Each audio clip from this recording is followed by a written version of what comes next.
Seiko is no longer the best option when it comes to affordable dive watches. They're not even a good option anymore.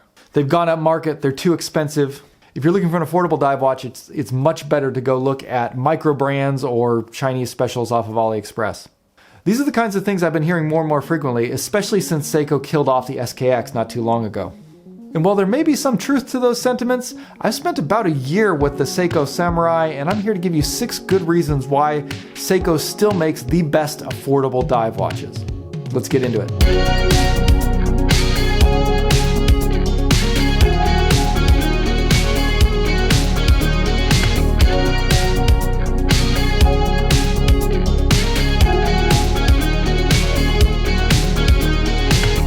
Hey guys, this is Dave. Welcome back to Just the Watch. It's a channel all about budget watch collecting. So if you are interested in watches, but you don't have a lot of money, definitely invite you to subscribe and catch up on all the news and reviews and all kinds of stuff related to affordable watches.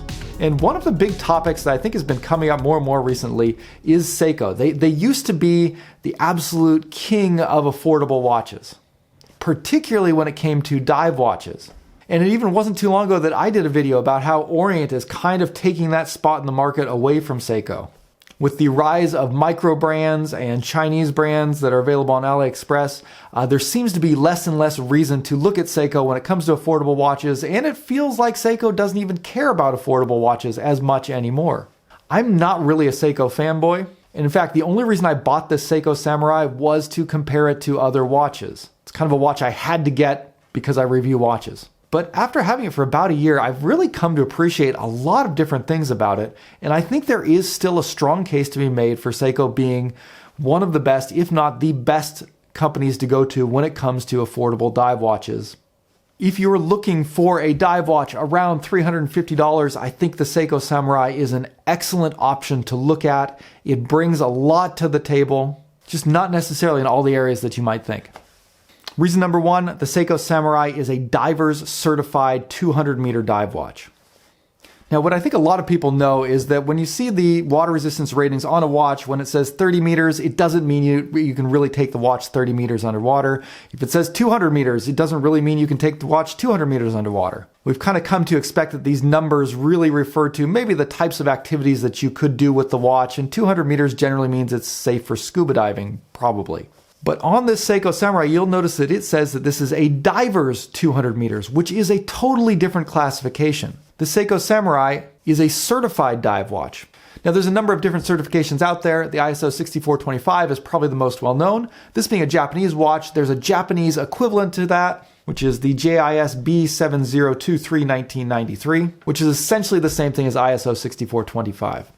What that means is that Seiko had to prove that this watch could actually function at 200 meters, actually beyond 200 meters of water resistance. Dive watches used to be strictly tool watches. People bet their lives on these things functioning while they were diving so that they could properly understand how much air they had left in their tanks. And so naturally, it makes sense that there should be some kind of a certification process to make sure that a dive watch is going to function and to give you the peace of mind that you're willing to trust your life with this thing. And at watches under $500, there are very few watches that actually bother to get that certification.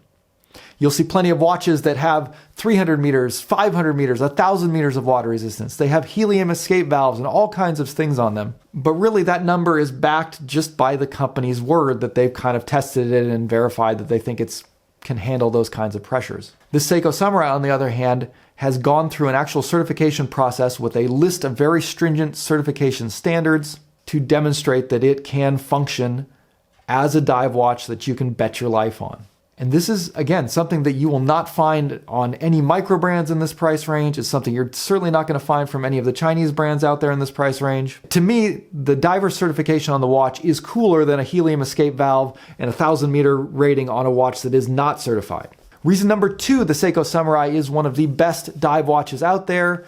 It has Seiko's heritage backed behind it. Probably losing a lot of you guys here. For a lot of people, heritage doesn't mean much, but I think it should. Heritage isn't just, an emotional attachment to the past. It's not just about the history and what they've done. It's about the reputation that they've built, the experience that they have that they bring to the table when they design these watches. Again, I think it goes back and plays a lot into this idea of trust. If a dive watch is something that you're depending your life on, you probably want it from a company that has a good track record of providing high quality, dependable watches. And there is probably not a watch company out there that has a better reputation for dependability and quality than Seiko does. Again, I love micro brands. I love, watches that give you incredible specs for an incredibly cheap price. And I have a lot of those kinds of watches in my collection that I really enjoy and really like, and probably like better than this watch. But if I had to pick a watch to bet my life on, this is the one I'm grabbing. That dive certification, that heritage and reputation that Seiko has built over the past 60 years or so of doing this. Yeah, I would definitely take this watch over a watch from a brand that's only been around 2 years, or from a brand that's, changed hands 5 or 6 times in the last 60 years and is really only a name. Reasons 3 and 4 are both related to design. The design is both functional and beautiful. Again, the fact that it meets the JISB dive watch certification standards is going to have the functionality covered. That doesn't just cover the idea that the watch can survive under certain pressures, it also covers all of the features that a dive watch needs to have. But even above and beyond that, just the design that's gone into here, there's a lot of really functional touches to this watch that make it, I think, one of the best functional dive watches that I've ever seen. For instance, even though the watch doesn't feature a sapphire crystal and features the much more scratch-prone hardlex that Seiko offers, the crystal is recessed under the bezel so that the bezel kind of protects it. And even though I've had this watch for a year, I haven't really gotten a scratch on the crystal that I can detect, which is kind of amazing. And that's in large part due to the bezel design. The bezel is also very well designed. It has a nice knurling, just the right amount of tension so that you can get a good grip on it even if your hands are wet. And that knurling kind of is also applied to the crown. It's a nice crown with a good size, well protected by crown guards, very easy to grip, to screw and unscrew and adjust. Even going down to the strap that's included with this one. The strap is a silicone rubber strap, but the design of the strap is one that Seiko has kind of been pioneering for the last 60 years or so. It's a very comfortable rubber strap with a nice patterned grip on the bottom of it so it doesn't slide around your wrist too much. It also has these kind of ripples near the watch head that allow the watch to expand and contract with your wrist size, which does tend to happen depending on the different pressures and depths that you might be diving at. I don't particularly like the look of this style of strap, but I gotta admit, it is very comfortable and extremely functional. And again, this is a strap design that Seiko has been pioneering and popularizing since before a lot of other watch brands have even been in existence. And the same can be said with a lot of things about this watch. The handset on this watch was one that Seiko introduced with the original Seiko Samurai back in 2004. It features a very long minute hand, which is important for lining it up with that timing bezel. And then it contrasts that with a short, stubby, arrow-shaped hour hand. And this configuration of hands is incredibly legible. Even if the two hands overlap, you can still easily see where both of them are on the watch. Also, because of the completely different size and shapes of the two hands, it's very easy to tell which is which. You're never going to get it mixed up the hour and the minute. And on top of that, it just looks cool. The dial is absolutely exquisite. It is this kind of waffle pattern that I haven't seen on any other watch. It's subtle, and yet it just looks, in my opinion, better than almost any other dial texture that I've seen out there. I definitely prefer it to those kind of grainy sand textures that you see, which are cool, and they've been done well on a lot of watches.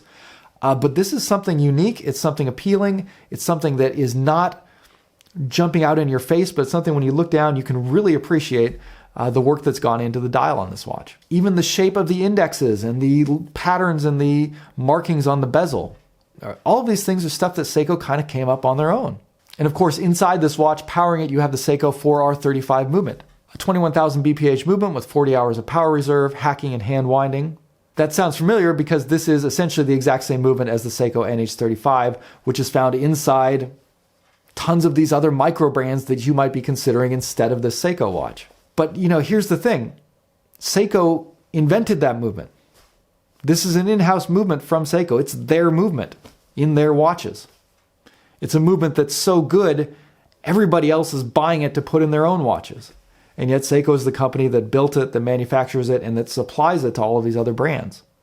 Same thing with the design. The angular case on this Samurai is one that I've seen, definitely influencing other micro brands out there. The handset I've seen copied on other watches. Well, so many other brands are influenced by Seiko. Seiko, because of their history and their heritage, the design elements that they've come up with are largely their own. And to me, that's really cool to have a design that is not only functional and beautiful, but it's original. Reason number 5 is that the Seiko Samurai has outstanding loom. Now, there are watches out there that have better loom, but the Seiko LumiBrite loom that is used in here is outstanding. This is, when I do all of my loom measurements, this is the standard that I measure every other watch against. Whenever I get any dive watch into review, I always pit it up against the Seiko Samurai to see if the loom is better or worse than that. If the loom is equivalent or better, I consider that to be a watch with excellent loom. And really, from a practical standpoint, there's going to be very few situations where you're going to need better loom than what Seiko offers here. The loom charges incredibly quickly. You go from sunlight into a dark room or driving through a tunnel. It instantly glows up and gives you a very strong readout, and it lasts for a significant length of time. The other thing that's great about the loom on this watch is the way that they've applied it. Many of the watches I've tested that do have better loom than the Seiko, they kind of go for a more cutting edge design and to make it look cool. And as a result, often the indexes will have lines or cuts in them, or they'll be thinner and narrower. So maybe they might be brighter, but because they're smaller, a lot of times the Seiko Samurai is still easier to read. The shape of the hands and the markers allows Seiko to put a large area of loom in each spot, which again makes it highly legible and very bright. Reason number 6 is that there is a huge range of aftermarket parts and modding opportunities. Seiko has an incredibly huge following, and there are many companies that are out there making parts specifically for this watch and other Seiko watches. In fact, that's one of the main reasons I got this watch on this strap. I saw Uncle Seiko offering an incredible beads of rice bracelet. I thought that looked way better than the metal bracelet that Seiko offers themselves, so I got this watch on the rubber strap and then immediately switched it over to that beads of rice bracelet from Uncle Seiko. And Uncle Seiko is not just the only one doing this. Strap Code offers a lot of straps built specifically for Seiko watches. You know, there's a big modding scene where you can get different bezels and people are changing these around. People are adding sapphire crystals and upgrading it. So if you want to get into that aspect of the hobby, Seiko dive watches are a great one to pick up. So those are my 5 reasons. That's the case I'm going to build for saying that the Seiko Samurai is the best affordable dive watch out there right now. Now let's walk that back a little bit and talk about some of the reasons why it's not the best affordable dive watch for everyone and why so many people are looking elsewhere when it comes to affordable dive watches. The biggest reason is the specs. This watch does not feature a sapphire crystal, which is a feature that I love. It's one of my favorite features that I always look for on a watch, and at $350 you can find a lot of competing dive watches that offer a sapphire crystal. The straps and bracelet that this comes with are not a lot of people's favorites. Like I said myself, I'm not a big fan of this rubber strap based on the way it looks. It is very comfortable and functional, and I appreciate the history that's behind it, but I would prefer to wear it on a different strap. Also, the metal keeper on this strap, I don't really like it. It kind of slides around and doesn't hold the end of the watch. It doesn't hold the end of the strap in place very well. Another thing that people commonly complain about is that there are quality control issues on some of the visual elements of the watch. I haven't heard of anybody complain about quality control issues on functional elements of the watch. In other words, the watch still works very well. It's very dependable. It doesn't break. It doesn't have any features that aren't making the watch work. But things aren't always lined up perfectly. You might have bezels that don't line up correctly. The chapter ring might be a little bit off on some models. On this particular one, it's fine. I don't have any issues, but that's kind of a dice roll. There's been enough people have complained about that where I would say that is a concern. You might have some visual issues with the watch where things aren't lined up correctly. And the other reason is just the rise of competition. We've kind of been going over this a lot, but 5 years ago, there wasn't much competition in this price range. Now there is tons of competition in this price range. There are so many amazing micro brands out there that are offering better spec'd watches for the same price or lower. And then now with AliExpress and all of the different great Chinese brands that are coming out with incredibly spec'd dive watches at rock bottom prices. For a lot of people, it's just not worth spending the money to get a watch with a hard Lex crystal and subpar strap options. And those are totally valid reasons, particularly for people who don't have a large interest in heritage, who just want the best bang for the buck, and particularly for people who are not using the watch for diving, which is probably 90% of people out there who are buying dive watches. If you're just a desk diver like me, getting a well-designed, well-spec'd watch with a sapphire crystal, really cool look at the same price or lower than this might be a better option for you. But if you really are truly attracted to the history of dive watches, if you want to appreciate something as a functional tool watch, and you are looking for something that is going to be really dependable, something that you could bet your life on, I don't think you can find a better value than this. So I'm going to go ahead and leave it at that. Let me know what you guys think. Are you guys in the Seiko fanboy camp, or have you kind of left them behind and moved on to other brands? Love to hear your thoughts on this as well. But that's going to wrap up the review for today. Thank you guys for watching, and we'll see you next time. Bye.